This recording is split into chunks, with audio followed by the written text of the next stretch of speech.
Halo Kak Bobi. Kak Sweet, haleluya. Apa kabarnya Tuhan. Kak Sweet? Puji Tuhan baik Puji Kak Bobi. Tuhan. Hari ini sangat panas ya Kak Bobi ya. Ya, cuaca saat ini begitu panas. Coba lihat Kak Bobi. Wah, Banyak kawanan unta di kawanan sana ya. unta. Ya, itu semua ciptaan Tuhan yang luar biasa. Iya. Ya, puji Kak Tuhan. Bobi, Iya. kita sudah ditunggu lah adik-adik iya. loh. Saat ini kita akan memulaikan kebaktian kita. Nah, Tuhan tolong karena kita mau beribadah kepadanya, memuji memuliakan namanya dengan sungguh-sungguh, pasti kita semua diberkati. Amin. Puji Tuhan. Haleluya. Haleluya. Ku mau cinta Yesus selamanya. Ku mau cinta Yesus selamanya. Meskipun badai silih berganti dalam hidupku, ku tetap cinta Yesus selamanya. Ku mau cinta Yesus selamanya. Ku mau cinta Yesus selamanya. Meskipun badai silih berganti dalam hidupku, ku tetap cinta Yesus selamanya. Ya Aba, Bapa, ini aku anakmu, layakkanlah seluruh hidupku. Ya Aba, Bapa, ini aku anakmu, pakailah sesuai dengan rencanamu.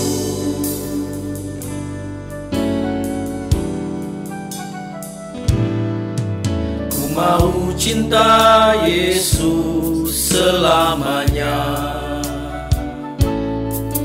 Ku mau cinta Yesus selamanya. Meskipun badai silih berganti dalam hidupku, ku tetap cinta Yesus selamanya. Ya Aba, Bapa, ini aku anakmu, layakkanlah seluruh hidupku.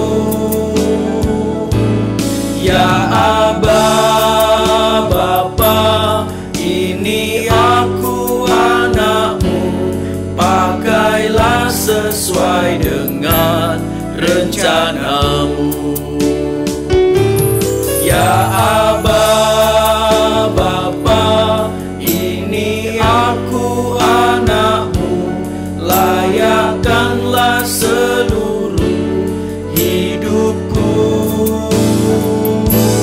Ya Aba, Bapa, ini aku anakmu, pakailah sesuai dengan rencanamu. Pakailah sesuai dengan rencanamu. Puji Tuhan, haleluya. Mari adik-adik semua ikut Kak Bobi berdoa. Haleluya, puji Tuhan. Tuhan Yesus yang sangat baik, kami mengucap syukur, kami berterima kasih karena Tuhan sudah menolong kami, memelihara kami, memberkati kami sampai saat ini. Terima kasih Tuhan. Sekarang kami mau memulaikan ibadah kami. Tuhan, tolong berkati kami. Ibadah ini boleh menyenangkan hati Tuhan. Pasti kami lebih baik lagi menjadi anak-anak Tuhan yang dimuliakan oleh Tuhan. Terima kasih Tuhan. Kami berdoa memulaikan ibadah kami di dalam nama Tuhan Yesus Kristus. Haleluya, haleluya, haleluya, amin. Haleluya. Puji Tuhan. Kak Bobi, kita tidak sendirian loh. Di depan sana ada gembala-gembala yang sedang mengembalakan dombanya. Oh ya, saya ingat. Mereka sedang menemani domba-domba kesayangannya. Kita panggil saja Kak Bobi. Ayo, Adik-adik, sini. sini. Yuk, kita beribadah ya pada Tuhan dengan sukacita, penuh semangat.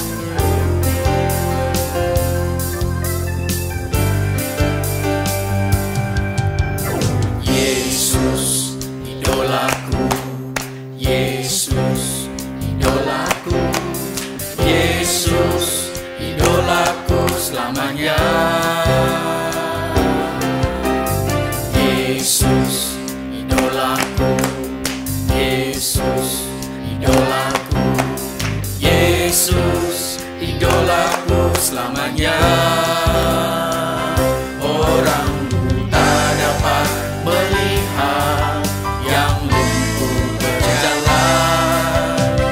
Yesus berkuasa, iblis dikalahkan. Ya, ya, ya. Oh, oh, oh, oh. Ya, ya, ya, ya, ya, ya, ya, ya, ya.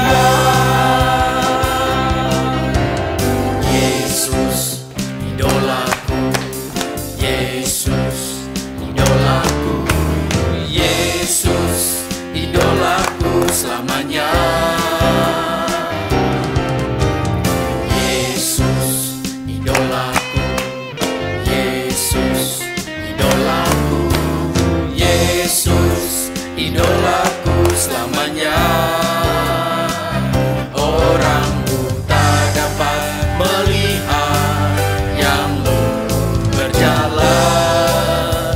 Yesus berkuasa, iblis dikalahkan. Ya, ya, ya. Oh, oh, oh, oh, oh. Ya, ya, ya, ya, ya. Oh, oh, oh, oh. Ya, ya, ya, ya, ya.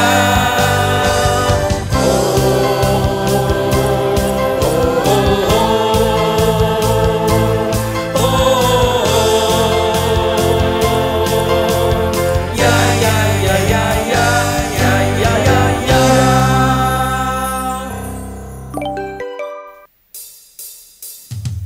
Yesus pokok dan kitalah Caranya, yeay!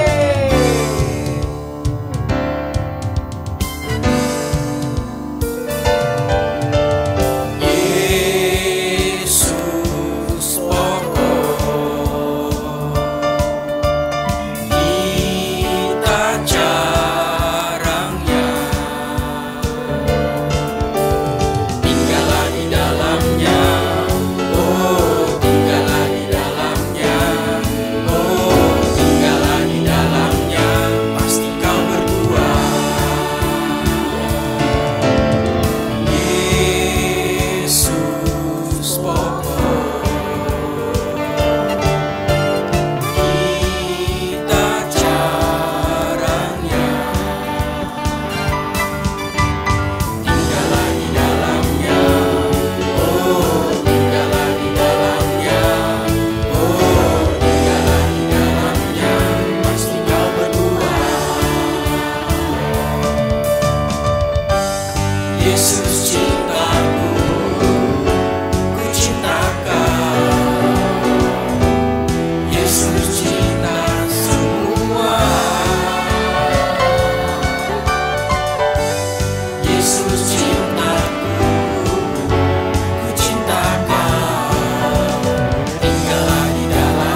selalu bersinar terus. Ya Yesus, berikanlah padaku sukacita, oh sukacita. Dalamnya hatiku jadikanlah selalu bersinar terus. Ya Yesus, berikanlah padaku sukacita, oh sukacita. Haleluya, haleluya, haleluya, mari nyanyilah. Haleluya, haleluya, haleluya, amin, amin.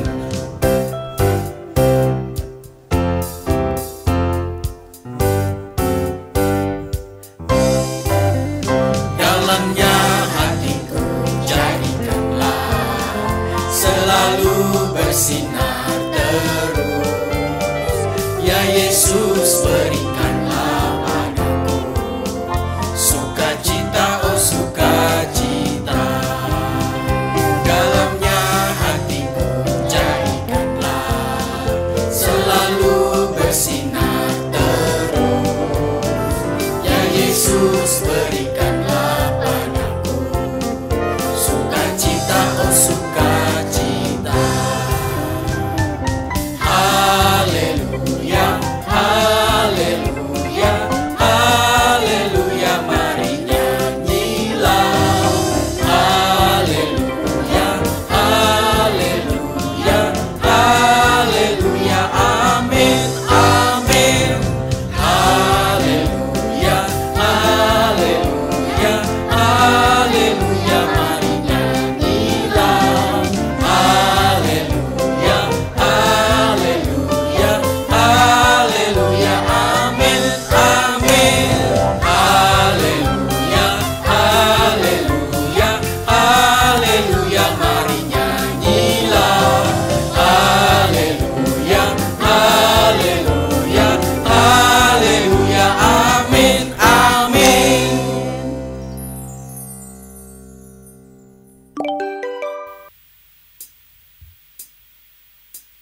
Haleluya, puji Tuhan. Nah adik-adik, tiba saatnya kita mau dengarkan firman Tuhan. Mari kita persiapkan hati kita dengan baik. Sebab Tuhan kita begitu sayang kepada kita. Dia adalah Tuhan, Dia juga sahabat kita yang terbaik. Puji Tuhan, Yesus sahabatku.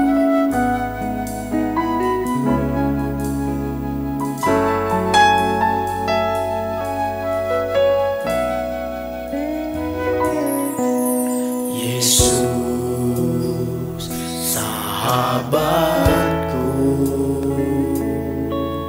kau mati bagiku. Besarlah cintamu, sahabat dan Tuhanku. Sampai ku besar nanti, sampai di sorga nanti,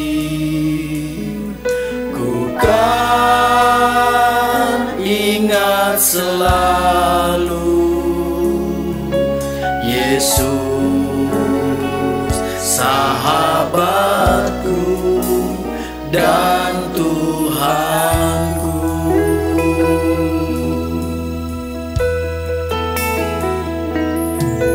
Yesus sahabatku, kau mati bagiku. Besarlah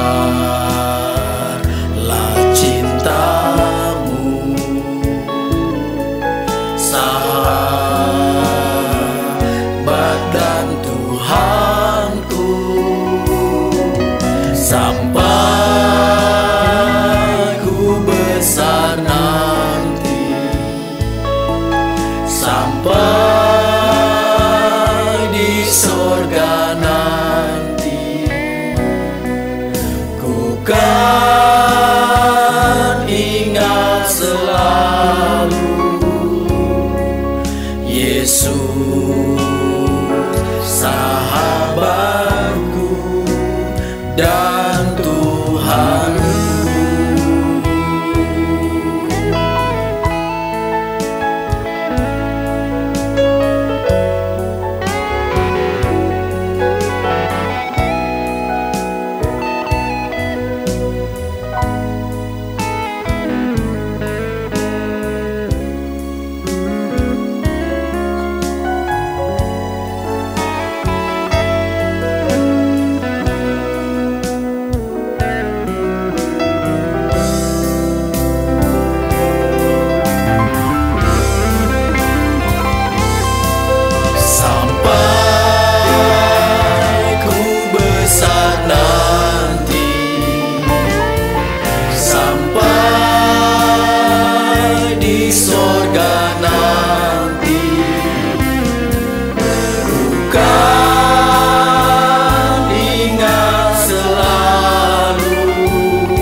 Sahabatku dan Tuhanku.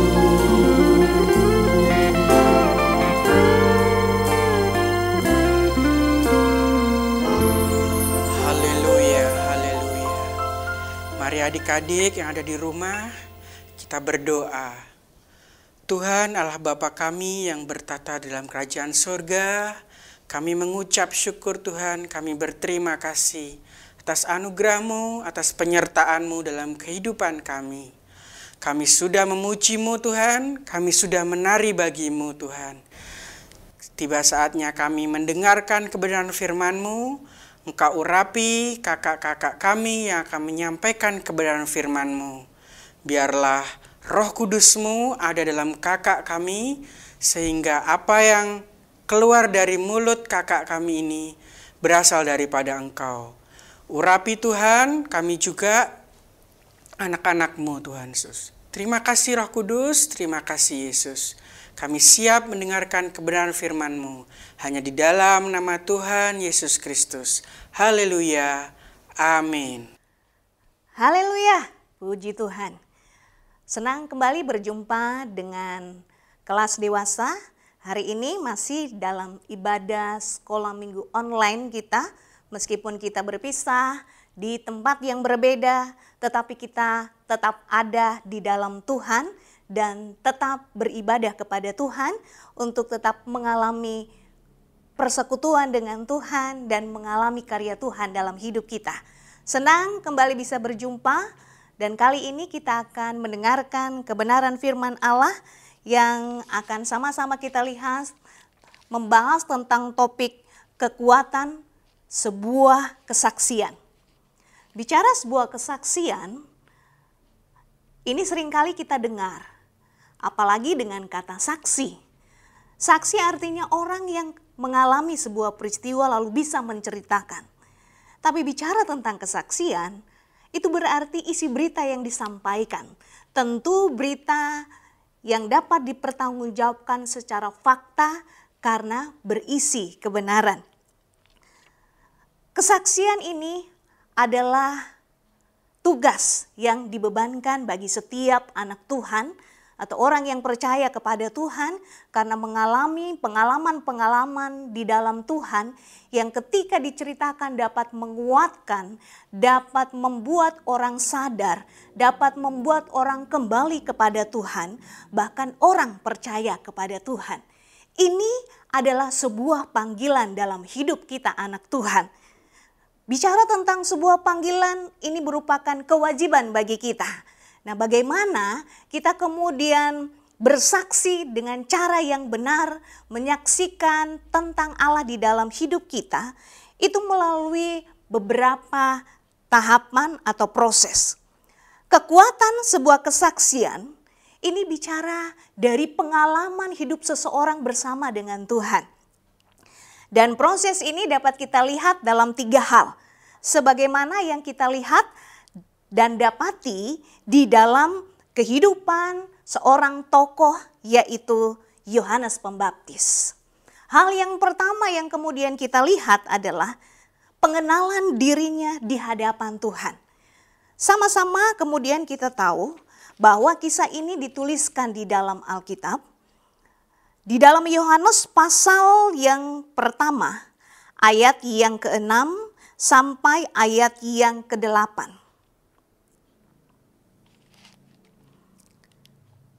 Datanglah seorang yang diutus Allah, namanya Yohanes.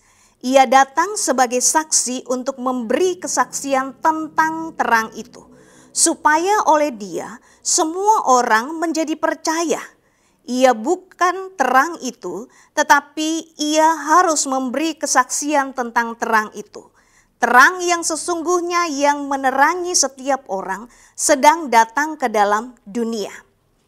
Ini bagian kecil dari kisah kehidupan Yohanes yang kita kenal dengan Yohanes Pembaptis, sebab pekerjaannya saat itu adalah membaptis banyak orang yang percaya kepada Yesus, termasuk Yesus. Kesaksian yang dibawa oleh Yohanes ini membawa orang menyadari keberadaannya di hadapan Tuhan, lalu mereka bisa memberi diri mereka bagi Tuhan. Kalau kita belajar dalam kehidupan Yohanes, mengapa kesaksian yang dia beritakan itu membawa orang-orang dan tidak sedikit orang yang bisa percaya kepada Tuhan. Itu berarti bahwa kesaksian yang Yohanes bawa adalah kesaksian yang memiliki kekuatan. Kesaksian di dalamnya orang bisa mengalami sebuah perubahan. Dan hari ini kita akan lihat itu. Hal yang pertama seperti yang saya sebutkan tadi, pengenalan dirinya di hadapan Tuhan. Yohanes tahu siapa dirinya. Yohanes tahu apa yang menjadi bagian dalam hidupnya. Itu sebabnya ketika dia menjalani panggilannya di hadapan Tuhan, dia tidak pernah bergeser dari panggilan itu. Sama-sama kita bisa lihat di dalam Yesaya pasal yang ke-40.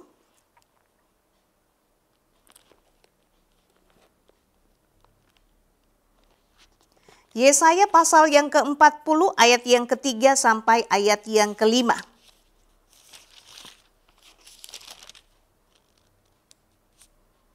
Ada suara yang berseru-seru, persiapkanlah di padang gurun jalan untuk Tuhan, luruskanlah di padang belantara jalan raya bagi Allah kita. Setiap lembah harus ditutup dan setiap gunung dan bukit diratakan. Tanah yang berbukit-bukit harus menjadi tanah yang rata dan tanah yang berlekuk-lekuk menjadi dataran. Maka kemuliaan Tuhan akan dinyatakan dan seluruh umat manusia akan melihatnya bersama-sama. Sungguh Tuhan sendiri telah mengatakannya. Apa yang kemudian menjadi panggilan Yohanes adalah dia adalah suara yang berseru-seru, utusan yang bersuara. Dan itu diteguhkan kembali dalam ungkapan yang kemudian Yohanes sendiri katakan di dalam Yohanes pasal yang pertama ayat yang ke-23. Jawabnya, akulah suara orang yang berseru-seru di padang gurun, luruskanlah jalan Tuhan seperti yang telah dikatakan Nabi Yesaya. Jauh sebelum Yohanes lahir, Nabi Yesaya sudah menubuatkan kelahirannya. Tetapi ketika Yohanes melakukan tugasnya, hal yang sama dikatakan oleh Yohanes. Akulah suara yang berseru-seru di padang gurun.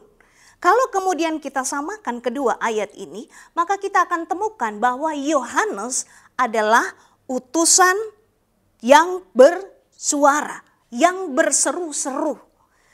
Secara lahiriah, Yohanes tahu bahwa dia adalah anak Imam Sakaria.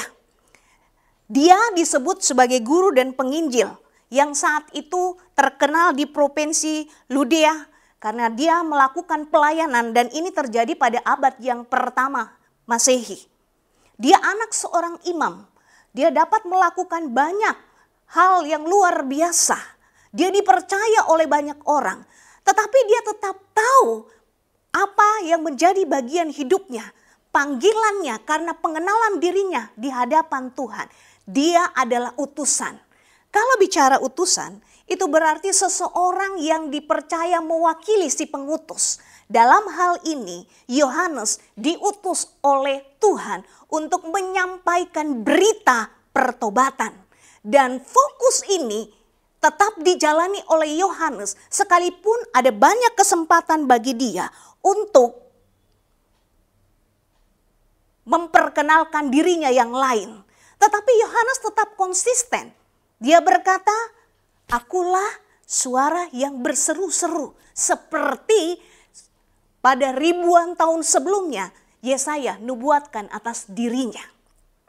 Dan kalau kemudian kita perhatikan, dia bertanggung jawab untuk semua berita yang dia sampaikan. Itu sebabnya ini hal yang sangat penting, memberi kesaksian tentang kebenaran, bukan berita yang direkayasa. Kenapa? Karena ketika orang-orang Yahudi di Yerusalem mengutus beberapa imam dan orang-orang Lewi bertanya kepada Yohanes, "Siapakah engkau?" Yohanes berkata, "Aku bukan Mesias." Lalu mereka bertanya lagi, "Apakah engkau Elia?" Dia juga berkata, "Bukan." Sampai kemudian dia katakan, Yohanes pasal yang pertama ayat yang ke-23. Akulah suara yang berseru-seru. Sama kembali seperti yang Yesaya katakan. Dia tidak pernah bergeser dari panggilan itu. Sebab dia tahu siapa dirinya di hadapan Tuhan. Dia adalah suara yang berseru-seru. Bukan suara itu. Bukan Mesias. Dan ini membuat kita belajar bahwa orang yang semakin dekat dengan Allah akan semakin mengenal dirinya, semakin memiliki kerendahan hati. Ini pun dapat kita lihat dalam pengalaman Rasul Paulus, rasul yang luar biasa dipakai oleh Allah untuk memenangkan banyak orang bukan Yahudi.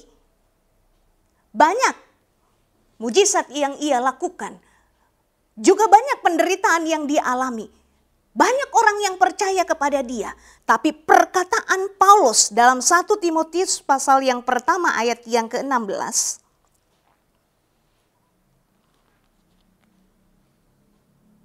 Tetapi justru karena itu aku dikasihani, agar dalam diriku ini sebagai orang yang paling berdosa, Yesus Kristus menunjukkan seluruh keberadaannya. Dengan demikian aku menjadi contoh bagi mereka, kemudian percaya kepadanya dan mendapat hidup yang kekal. Paulus katakan dalam ketenarannya, dalam kuasa yang Allah percayakan dan berikan atas hidupnya untuk melakukan pelayanan yang luar biasa, kerendahan hatinya menunjukkan bahwa dia pun tetap mengakui, akulah orang yang paling berdosa. Untuk apa? Kerendahan hati ini membuat dia menyadari dirinya di hadapan Tuhan dan dapat memberitakan yang benar tentang Tuhan. Tetap fokus pada panggilannya sehingga itu tidak menggeser kedudukan pemberitaannya, siapa yang lebih utama untuk diberitakan, dirinya atau Allah. Paulus katakan justru karena kasih karunia aku dikasihani, aku orang paling berdosa supaya orang dapat percaya dan memperoleh hidup yang kekal. Orang yang memiliki kesaksian dapat bersaksi dengan cara yang benar dan dalam kebenaran. Itu yang pertama, mengenal siapa dirinya di hadapan Tuhan. Karena semakin orang mengenal dirinya, semakin dia tahu keberadaannya dan memberitakan fokus yang utama tentang Allah, bukan dirinya. Hal yang kedua kita lihat.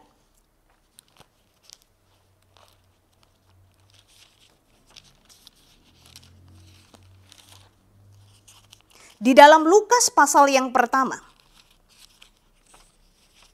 ayatnya yang ke-16.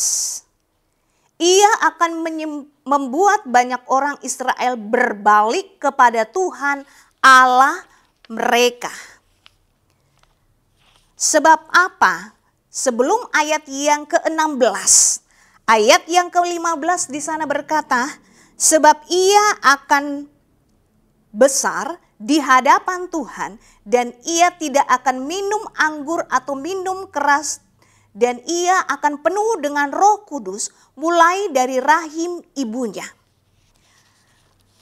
Berita ini Sakaria terima ketika Allah menyampaikan melalui malaikatnya bahwa Sakaria akan memiliki anak. Meskipun kondisi fisiknya bersama Elisabeth istrinya tidak lagi memungkinkan untuk memiliki anak sebab mereka telah lanjut usia. Berita ini meneguhkan Sakaria bahwa Yohanes yang akan dikandung oleh Elisabeth, dia akan semakin besar, tidak akan makan, tidak akan minum minuman keras, dan dia akan penuh Roh Kudus sejak dari kandungan. Kesaksian orang yang penuh dengan kekuatan itu lahir dari hidup yang dipenuhi oleh Roh Kudus. Hidupnya dikuasai oleh Roh Kudus, bukan kedagingan. Sehingga yang keluar dari perkataannya adalah kebenaran, bukan dari keegoisannya, bukan dari kemauannya. Tetapi dia mengikuti kehendak Allah. Dia bukan menceritakan tentang dirinya, tentang kehebatannya, tentang kecakapannya, tentang kemampuannya. Tapi dia menceritakan tentang kebenaran, tentang Yesus dalam hidupnya. Itu sebabnya di ayat ke-16 berkata, dari kesaksian ini, kesaksian yang benar itu membawa orang Israel berbalik kepada Tuhan. Karena berbicara tentang kesaksian, orang-orang muda, orang-orang percaya, itu berarti bukan rekayasa yang kita sampaikan. Tetapi sesuatu yang keluar dalam hidup kita yang dapat kita pertanggungjawabkan secara fakta dan dalam kebenaran. Karena ternyata kesaksian bukan hanya kata-kata. Tetapi kesaksian ini mencakup seluruh totalitas hidup seseorang. Siapa dia di hadapan Tuhan, bagaimana dia di hadapan Tuhan. Itu sebabnya kita dapat kemudian melihat dan mengetahui kehidupan seseorang itu lewat kesaksian yang dia sampaikan. Siapa yang dia beritakan, apakah hasil rekayasa atau kemudian tentang dirinya yang dikuasai oleh kedagingannya atau lebih memuliakan dan berfokus kepada Tuhan. Kesaksian ini menggambarkan hidup seseorang di hadapan Tuhan. Dan bicara tentang hidup itu berarti siapa kita bagi Tuhan. Hal yang ketiga, selanjutnya kita lihat adalah Lukas pasal yang pertama ayat yang ke-80. Adapun anak itu bertambah besar dan makin kuat rohnya. Dan ia tinggal di padang gurun sampai kepada hari ia harus menampakkan diri kepada Israel. Yang ketiga yaitu berjalan dalam kairosnya Tuhan. Mengetahui waktu Tuhan. Yohanes ketika mendapat tugas dan panggilan dari Tuhan sebagai utusan untuk berseru-seru. Dia tidak kemudian langsung pergi memberitakan kebenaran. Tetapi dia harus tinggal di padang gurun sampai hari ia harus menampakkan diri kepada Israel. Ada proses waktu di sana, ada proses pembentukan yang Tuhan kerjakan atas hidupnya, ada proses pembelajaran. Disinilah pengalaman yang terjadi atas diri Yohanes. Dan kita sama-sama melihat bahwa Yohanes dapat menyesuaikan diri dengan waktunya Tuhan. Tidak bergerak sesuai dengan kemauannya, tidak bertindak sesuai dengan maunya, tapi sesuai dengan waktunya Tuhan. Dan berjalan dengan waktu Tuhan, itu berarti bukan waktu kita. Kita harus peka kapan kemudian waktu itu tepat untuk kita sampaikan sebuah kesaksian yang berisi kebenaran. bukan menggebu-gebu, tetapi dalam pimpinan Tuhan. Sebab kesaksian yang seperti inilah yang kemudian melahirkan kekuatan, membuat orang bisa percaya, datang kepada Yesus, membuat orang bisa bertobat. Karena kesaksian ini sesuai dengan waktunya Tuhan, di mana seseorang dipenuhi oleh kuasa. Dan kesaksian yang keluar adalah karena kuasa yang datangnya dari Tuhan, membuat orang yang mendengar ditegur dan mendapat kemudian berita dari Tuhan, hatinya terbuka, hatinya siap untuk menerima sebuah kebenaran. Kalau kemudian kita perhatikan, belajar dari kehidupan Yohanes dan Paulus, maka kita pun semua dapat menjadi saksi, menyaksikan kemurahan Tuhan dengan cara yang benar, dalam kebenaran. Sebab dengan cara inilah maka kesaksian kita akan menjadi berkat bagi orang lain dan mempermuliakan nama Tuhan. Kesaksian yang benar itu dapat kita lihat di dalam 2 Korintus pasal yang ketiga. 2 Korintus pasal yang ketiga ayat yang kedua sampai ayat yang ketiga. Kamu adalah surat pujian kami yang tertulis dalam hati kami dan yang dikenal dan yang dapat dibaca oleh semua orang. Karena telah ternyata bahwa kamu adalah surat Kristus yang ditulis oleh pelayanan kami, ditulis bukan dengan tinta tetapi dengan roh dari Allah yang hidup, bukan pada loh-loh batu, melainkan pada loh-loh daging, yaitu di dalam hati manusia. Kesaksian yang benar adalah kesaksian yang keluar dari pengalaman hidup kita. Karena hidup kita dipenuhi oleh Roh Kudus. Hidup kita menjadi surat yang terbuka, yang dapat dilihat oleh orang banyak dan membawa mereka percaya kepada Tuhan. Dari pengalaman ini kita belajar bahwa menjadi saksi dan bersaksi tentang nama Tuhan dimulai dari kehidupan kita. Waktu kita menyadari keberadaan diri kita, semakin kita mengenal Allah, maka semakin kita juga mengenal diri kita bahwa kita orang berdosa, perlu Tuhan. Kalau kita sudah diselamatkan karena kasih karunia Tuhan, maka berita itu juga yang akan kita sampaikan kepada orang lain, sehingga orang lain pun bisa diselamatkan. Orang lain yang sudah diselamatkan pun bisa memberitakan, dan mereka juga menjadi alat Tuhan untuk menyaksikan kemurahan Tuhan. Mari tetap menjadi saksi Tuhan dengan bersaksi lewat cara yang benar dan dalam kebenaran, sehingga kesaksian kita menjadi berkat dan mempermuliakan nama Tuhan. Setiap orang akan diberkati dan dimenangkan bagi Tuhan. Mari kita berdoa. Kami bersyukur Engkau Allah yang bukan saja menyelamatkan kami, tetapi Engkau Allah terus bekerja di dalam hidup kami. Lewat kebenaran firman-Mu, kami belajar Tuhan untuk menjadi saksi yang benar dengan memberi kesaksian dengan cara yang tepat dan dalam kebenaran. Sehingga kesaksian kami memiliki kekuatan karena Engkau yang memakai kami. Engkau yang bekerja atas kami melalui kuasa Roh Kudus-Mu. Hidup kami dipenuhi oleh Roh-Mu. Hidup kami semakin hari dibawa untuk bersekutu dengan Engkau. Dipimpin oleh Roh-Mu. Sehingga semakin hari kami mengenal siapa keberadaan kami. Kami semakin bergantung kepada Tuhan. Dan pengalaman-pengalaman pribadi kami boleh alami bersama dengan Engkau, menguatkan, meneguhkan kami untuk memiliki kesaksian di dalam Tuhan dan tetap dalam koridor kebenaran firman-Mu. Berkati kami dengan keberanian yang dari Tuhan, kami dapat bersaksi, mempermuliakan Engkau di dalam hidup kami. Baik ketika kami ada di bangku sekolah, baik ketika kami ada di tempat kuliah, di dalam pergaulan, di tempat pekerjaan, dalam segala aktivitas hidup kami boleh bercerita, bersaksi tentang kebenaran, tentang Engkau yang sudah menyelamatkan kami, sehingga orang pun dapat diselamatkan dan percaya kepada Tuhan. Terima kasih Tuhan, berkat-Mu atas kami semua.